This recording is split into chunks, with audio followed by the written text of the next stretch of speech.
चोर, बेवड़े। एक जोर की चीख सुनाई दी और फिर सड़क पर किसी के चलने की आहट आई। विपिन चिल्लाया, मैं चोर नहीं हूं, मैं एक टीचर हूं। मैं बस तुम्हें अपना स्टूडेंट बनाना चाहता हूं। और बेवड़ा कहना जरूरी है? सिर्फ चोर नहीं कह सकते। फिर विपिन को प्रिंसिपल की बात याद आई और उसने खुद से कहा, ये 17वां स्टूडेंट चला गया। अगर आज भी कोई स्टूडेंट नहीं मिला तो मुझे अपना बोरिया बिस्तर बांधकर स्कूल से जाना होगा। विपिन वैसे भी इस दुनिया का रहने वाला नहीं था। वो तो एक लाइब्रेरियन था। उसे बस इतना याद था कि उसने एक जलती हुई आग की लपटें देखी और वो बेहोश हो गया। जब उठा तो देखा कि वो किसी दूसरी दुनिया में पहुंच गया है। ये दुनिया तो बिल्कुल कहानियों में सुनी दुनिया जैसी है। युद्ध कलाएं और मार्शल आर्ट्स यहाँ बहुत मशहूर है और मार्शल आर्ट टीचर्स को लोग बहुत इज्जत देते हैं। जो मजबूत है वो यहाँ राज करता है। यही इस दुनिया का नियम है। सभी लोग उसकी बात सुनते हैं। इस शरीर में आने के बाद उसे लगा था पहले वो स्कूल का सबसे बेवकूफ स्टूडेंट होगा और शायद वो कभी लड़की भी ना पटा पाए। फिर वो अचानक से टैलेंटेड बनकर लोगों को गलत साबित करेगा और मजे से जिंदगी काटेगा। पर लगता है कुछ गड़बड़ हो गई। वो स्टूडेंट नहीं, गलती से किसी टीचर के शरीर में जा बसा, वो भी स्कूल का सबसे बेकार टीचर। दूसरी टीचरों की क्लास में तो इतने बच्चे थे कि खड़े होने की जगह नहीं मिली थी। वहीं विपिन की क्लास में एक बच्चा भी नहीं था। एक तो उसकी क्लास लेने के लिए बच्चे तैयार नहीं थे और ऊपर से ये लोग उसे चोर और बेवड़ा बना रहे थे। कुछ तो दूर से ही ठरकी कह के भाग जाते थे। गड़बड़ तो आखिर विपिन से ही हो गई थी, क्योंकि जिसके शरीर में वो बस गया था वो स्कूल का सबसे कमजोर टीचर था। उसे किसी की प्रतिभा की कोई समझ नहीं थी। ऊपर से एक स्टूडेंट को उसने ऐसी गलत सलाह दी कि उस बच्चे की अच्छी खासी लड़ने की स्किल खराब हो गई और स्टूडेंट फेल हो गया। ये तो वही बात हो गई जैसे मरीज इलाज के लिए डॉक्टर के पास गया और उल्टे डॉक्टर की वजह से बेचारे उस मरीज की ही मौत हो गई हो। उस घटना के बाद उसकी इज्जत तो मिट्टी में मिल ही गई, साथ ही साथ सभी लोगों की गालियां भी सुननी पड़ रही थी।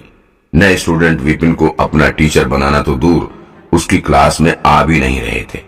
शायद ये सोच कर के कहीं उनका हाल भी उस पुराने स्टूडेंट जैसा ना हो जाए। इसी कारण विपिन का स्कूल रिकॉर्ड खराब हो गया था और पिछले साल उससे कोई स्टूडेंट कुछ सीखने नहीं आया। एनुअल टीचर एग्जाम में विपिन का नाम आखिरी नंबर पर था। कम नंबर लाने वाला वो स्कूल का पहला टीचर था, इसलिए वो डिप्रेशन में था। डिप्रेशन की वजह से उसने कई बार शराब पीकर मरने की कोशिश की और उसकी मौत होते ही विपिन को उसका शरीर इस्तेमाल करने का मौका मिल गया। नए साल के शुरू होते ही स्कूल ने उसे नोटिस दे दिया, अगर इस साल उसकी क्लास में एक भी बच्चा नहीं आया तो उसे निकाल दिया जाएगा। आज उसकी क्लास के बाहर से 17 बच्चे गुजर गए। सारे उसका नाम सुनते ही भाग जाते थे, जैसे छोटे बच्चे अपने रिश्तेदारों से दूर भागते हैं। जितना दूर भाग सके उतना दूर। किसी भी तरह इनमें से एक को तो मनाना ही पड़ेगा क्लास लेने के लिए। पर कैसे?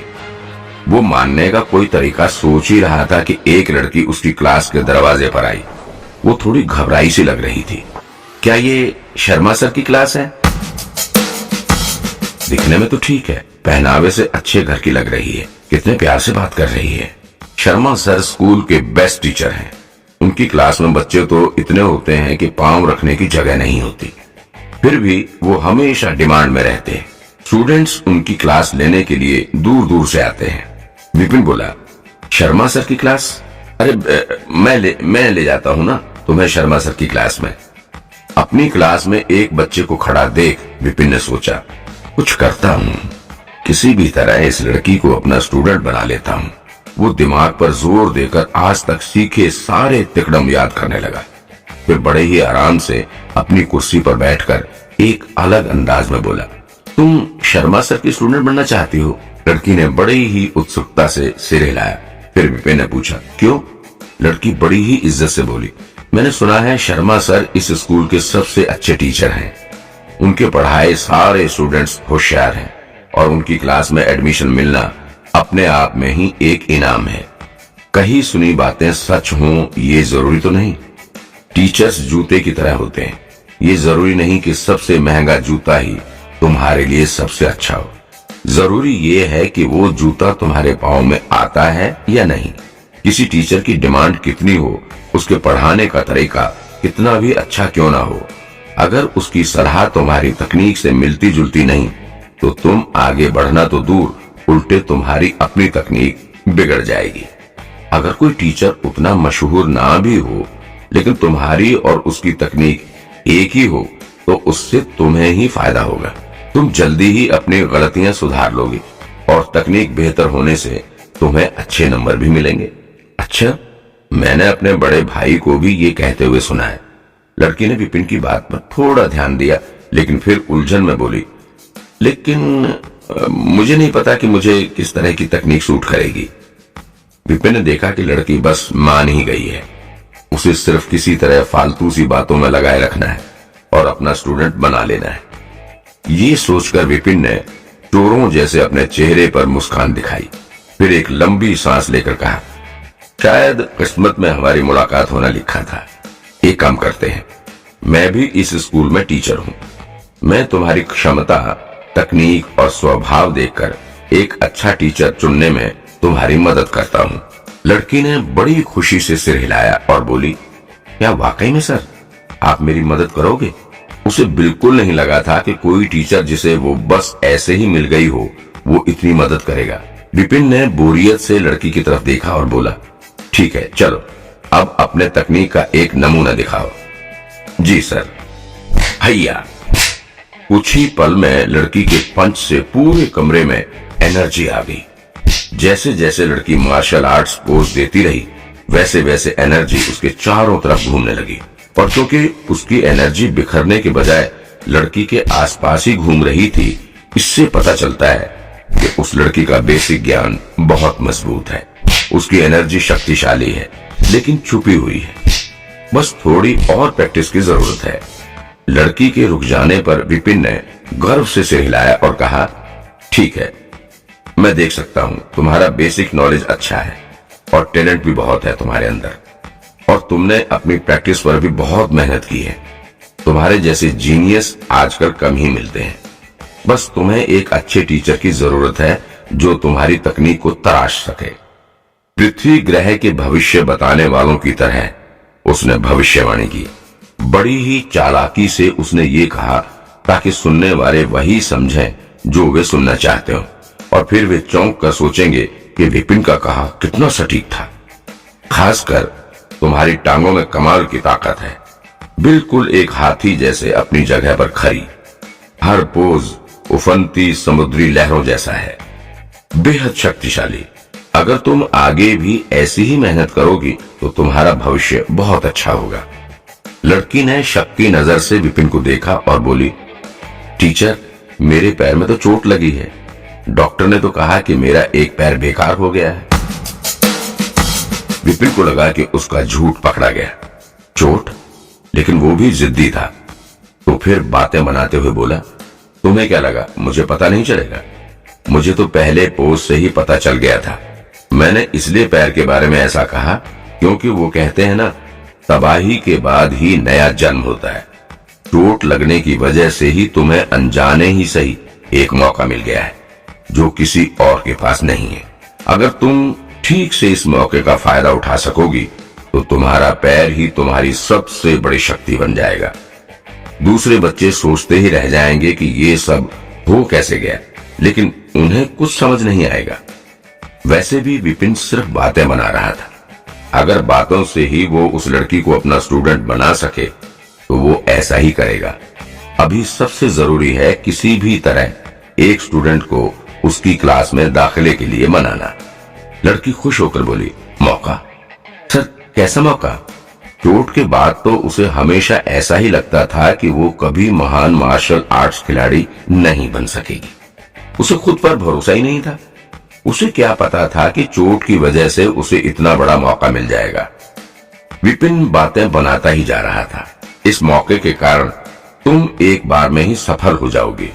अपनी एज के स्टूडेंट्स में तुम्हें सबसे आगे निकलने में बिल्कुल मुश्किल नहीं होगी। हालांकि वो सच में बेस्ट स्टूडेंट बन सकती है। ये सुनकर लड़की ने शर्मा कर आगे पूछा, हालांकि क्या सर? विपिन ने गहरी सांस लेकर उदासी से कहा, हालांकि ऐसे टीचर जो इस मौके का सही इस्तेमाल कर सकें, ऐसे टीचर इस स्कूल में कम ही है। मुझे मिलाकर सिर्फ 3 ही ऐसे टीचर हैं। बाकी दोनों टीचर ने 3 साल पहले ही बच्चों का दाखिला लेना बंद कर दिया था।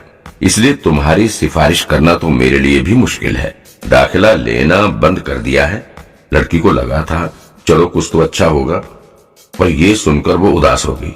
फिर अचानक कुछ याद आने पर बोली, वे दाखिला नहीं ले रहे? पर सर आप तो ले रहे हैं ना? बिल्कुल ले रहा हूं, बस एक बात है, जैसा कि तुम देख सकती हो, मुझे नाम शोहरत से कोई फर्क नहीं पड़ता और मेरे पास कोई फालतू टाइम नहीं है। फिर अपने चेहरे पर जिद्दीपन लाते हुए वो आगे बोला, अगर स्टूडेंट असली हीरा नहीं है तो मैं उसे दाखिला नहीं देता। चाहे कुछ भी हो, स्टूडेंट के टैलेंटेड होने पर ही मैं उसे अपनी क्लास में जगह देता हूँ। इससे पहले कि विपिन की बात खत्म हो, लड़की हाथ जोड़कर बोली, मैं जानती हूँ सर, आप महान हैं। प्लीज मुझे अपना स्टूडेंट बना लें। मैं पूरी मेहनत से ट्रेनिंग करूंगी और आपको कभी शर्मिंदा नहीं करूंगी। विपिन मन ही मन बहुत खुश हुआ, लेकिन फिर भी चेहरे पर उलझन दिखाते हुए बोला, हम पक्का किस्मत से मिले हैं, लेकिन तुम देख सकती हो मुझे शांति पसंद है। लड़की ने देखा कि टीचर थोड़ा नाखुश है, तो वो आदर से बोली, मैं कभी आपको परेशान नहीं करूंगी, मेहनत से ट्रेनिंग करूंगी और जरूरी होने पर ही आपको टोकूंगी। विपिन ने कहा, मेरे पास बहुत ज्यादा स्टूडेंट्स नहीं हैं, इसलिए बाकी टीचरों के मुकाबले मेरे पास ज्यादा साधन भी नहीं है और हो सकता है बाकी के स्टूडेंट्स तुम्हारा मजाक उड़ाएं। लड़की हिचकिचाई, साधन नहीं? मैंने तो सुना था साधन ट्रेनिंग के लिए बहुत जरूरी है। टीचर के पास कितने स्टूडेंट्स हैं, वे कितने होशियार हैं और भी कई सारी चीजों का ध्यान में रखकर ही स्कूल टीचर्स को साधन देता है। बिना अच्छे साधनों की ट्रेनिंग में सुधार करना मुश्किल है। मैंने तो बस तुम्हें परखने के लिए ऐसा कहा। अब क्योंकि तुमने फैसला ले ही लिया है और तुम आदर से मुझे अपना टीचर मान ही रही हो, तो ठीक है, मैं तुम्हें अपना स्टूडेंट बना लेता हूँ। उसने देखा लड़की फिर से पीछे हट रही है। जल्दी से उसने बोला, तुम्हारा पहचान पत्र? अभी इतनी जल्दी?